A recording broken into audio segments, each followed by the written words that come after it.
नमस्कार, मैं कृष्णा एक बार फिर आप सभी के समक्ष एक नए विषय के साथ। आज का विषय बुध की वक्री गति। इसी माह के 18 तारीख को बुध वक्री होगा और अगले माह के 12 तारीख को मार्गी होगा। तो यह जो 25 दिनों के बुध की यात्रा है वक्रत्व गति वाली, इस बदले हुए गति से, इस बदले हुए स्वभाव से, इस बदले हुए गुण से बुध हम सबको कैसे प्रभावित करेगा, राष्ट्र को कैसे प्रभावित करेगा, राष्ट्राध्यक्षों को कैसे प्रभावित करेगा और मौसम को कैसे प्रभावित करेगा, इसके साथ साथ अर्थतंत्र को क्या संदेश देगा, इस सभी की चर्चा आज हम लोग यहाँ करेंगे। आइए चर्चा को आगे बढ़ाएं। मिथुन राशि में बुध वक्री होगा, स्वयं की राशि है उसकी। इसमें आगे चलने से पहले एक बात फिर, जो कि मैंने अपने पिछले वीडियो में भी कहा है कि यह गोचरीय स्थिति है। आपके जन्मकालीन बुध के दशा की बात नहीं हो रही है, उसके गति की बात यहाँ नहीं हो रही है। यह गोचरीय बुध की स्थिति की चर्चा हो रही है। यह कभी भी आपके जन्म कुंडली में बनने वाले प्रॉमिस और योग को ओवरटेक नहीं करेगा। यह इसकी स्थिति सिर्फ एक पोस्टमैन की तरह है जो दशाओं के द्वारा हर राशियों के लिए लिख कर दी गई पाती को गंतव्य स्थान पर पहुंचाने का काम करेगा। हाँ, इसमें सामान्य पोस्टमैन की अपेक्षा कुछ ज्यादा सोचने की, समझने की शक्ति है। तो उससे यह एक अनुमान लगा सकता है या लगा लेता है कि अगर मेष राशि वालों के लिए पाती है तो उसमें यह होगा, वृषभ राशि वालों के लिए है तो यह संदेश होगा, या मीन राशि वालों के लिए है तो उसमें यह संदेश होगा। लेकिन यह पूर्णतया इसका अनुमान होता है। इसको दशा के साथ ही मिलाकर देखेंगे तभी समुचित फलादेश हो पाएगा। और ज्योतिष को स्वयं जानने का प्रयास कीजिए, तभी आप भ्रम से बचेंगे। नहीं तो ज्योतिषी की गलती की वजह से आप ज्योतिष को गाली देते रह जाएंगे। वैसा ना करें, ज्योतिष को स्वयं समझें। अब आते हैं बुध पर, बुध के कारकत्व पर, मिथुन राशि के कारकत्व पर और वक्री गति के क्या होती है, इस पर आज चर्चा नहीं करेंगे क्योंकि मैंने वक्री गति क्या है इस पर एक वीडियो बनाया है। आप सब लोग वहां जाकर सुन सकते हैं, देख सकते हैं। हाँ, बुध के लिए सिर्फ इतना कि बुद्धि और विवेक का कारक है और कम्युनिकेशन पर, संवाद को पर अपना वर्चस्व समझता है। मिथुन राशि द्वि स्वभाव राशि, पुनर्वसु नक्षत्र में है और इस समय बाकी ग्रहों की जो स्थिति है, शुक्र वक्री है, बृहस्पति वक्री है, शनि वक्री है, सूर्य और राहु के साथ खुद बुध है। ज्योतिष कभी भी एकांगी होकर बात नहीं करता, आप जानते हैं। यह हर एक के साथ लयबद्ध होकर ही चलता है। इन सभी के साथ वह देश, काल, पात्र को भी जोड़ता है, तभी वह फलादेश करता है। तो आइए इन सभी के साथ हम सब भी लयबद्ध हो और चलें।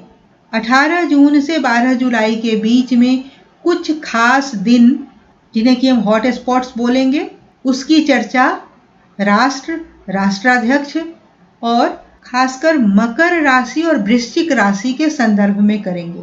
व्यवसायियों के लिए, व्यापारियों के लिए क्या संकेत है, इसकी चर्चा भी करेंगे।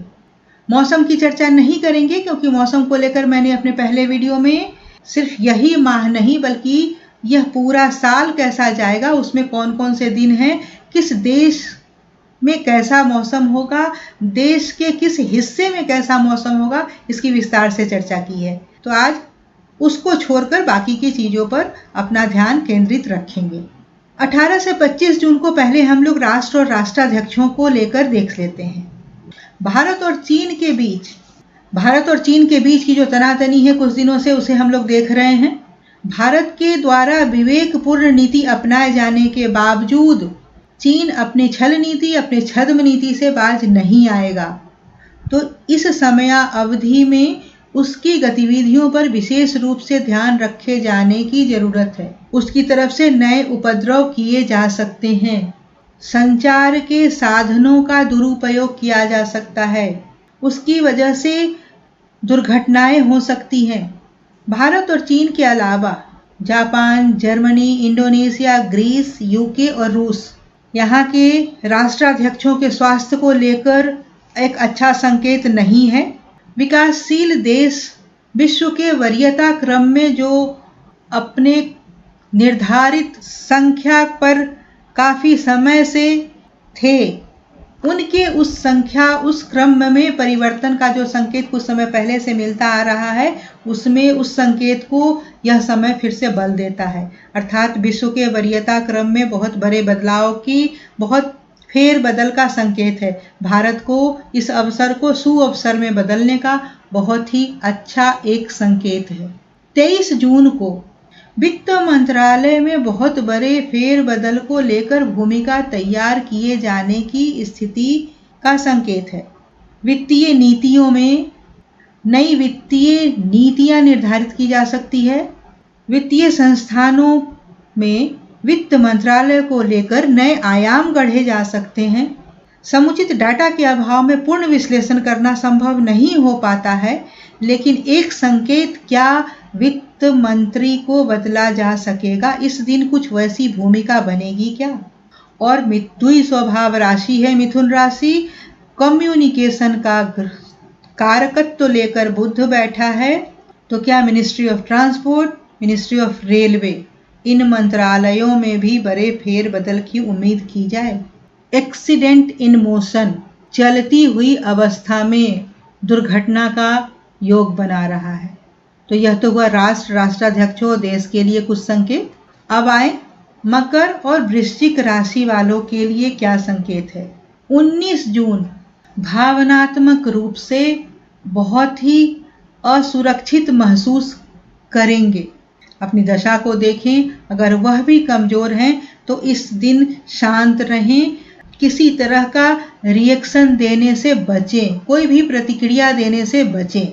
मकर राशि और वृश्चिक राशि वाले वैसे लोग जिनकी दशा कमजोर है, उसमें से बहुत लोग ऐसा महसूस करेंगे कि उन्हें प्यार में, संबंध में धोखा मिला है। उन्होंने टूट कर भरोसा किया, लेकिन भरोसा करने वाले ने उनकी पीठ पर वार किया है, पीठ में छुरा घोंपा है। तो अभी ये जो आज का दिन है, इसको आप बड़े शांति से निकाले। अवसाद में जाने का समय है, लेकिन वहाँ डीप डिप्रेशन में जाने से अपने आप को बचाएं, क्योंकि आने वाला जो 25 जून होगा वह आपको यहाँ से पूर्णतया निकाल कर बाहर ले आएगा। आपके लिए आशा का संचार लेकर आएगा, खुशियों का संदेश लेकर आएगा 25 जून। 21 जून मकर और वृश्चिक राशि वाले वैसे लोग जो किसी न्यायिक प्रक्रिया से गुजर रहे हैं या फिर किसी महत्वपूर्ण कागजात पर उनको दस्तखत करना है, उस कागजात से संबंधित कुछ निर्णय लिए जाने हैं जो कि इनके दस्तखत के बाद ही वो निर्णय लिया जाएगा। वैसे लोगों के लिए यह सलाह कि डॉक्यूमेंट्स को पूरी तरह से बगैर पढ़े उस पर साइन न करें, उस पर हस्ताक्षर न करें, नहीं तो बगैर किसी गलती के आप फंस सकते हैं। धोखाधड़ी के आरोप में आप फंस सकते हैं, हनी ट्रैप में जा सकते हैं। 23 जून कभी कभी हम सब के जीवन में एक क्षण ऐसा आता है जो हमको पूरी तरह से परिवर्तित कर सकने वाला होता है या कर देता है। 23 जून वृश्चिक, मकर और मिथुन राशि वालों के जिंदगी में वैसा ही संकेत लेकर आएगा, उनको पूर्णतया परिवर्तित कर देगा। भौतिक धरातल से कब आध्यात्मिक धरातल में वो चले गए, उनको खुद वह रुझान महसूस करेंगे उस दिन से। बहुत ही अच्छा संकेत। अंधदौड़ से दूर हटके अगर हम सुकून की तरफ जा रहे हैं तो जीवन कितनी शांतिमय होने जा रही है, आनंदप्रद होने जा रही है, इसकी कल्पना ही सुख से भर देता है ना। 25 जून को हम लोगों ने देख लिया। 30 जून वैसे प्रभावी व्यक्ति, वैसे धनी व्यक्ति, वैसे प्रशासनिक अधिकारी, वैसे साहित्यकार, वैसे न्यायविद और वैसे हिस्टोरियन, वैसे इतिहासकार जो पिछले कुछ समय से अपने आप को नेग्लेक्टेड महसूस कर रहे थे, उपेक्षित महसूस कर रहे थे, उनके लिए उपेक्षा का वह जो समय था वह समाप्त होने जा रहा है।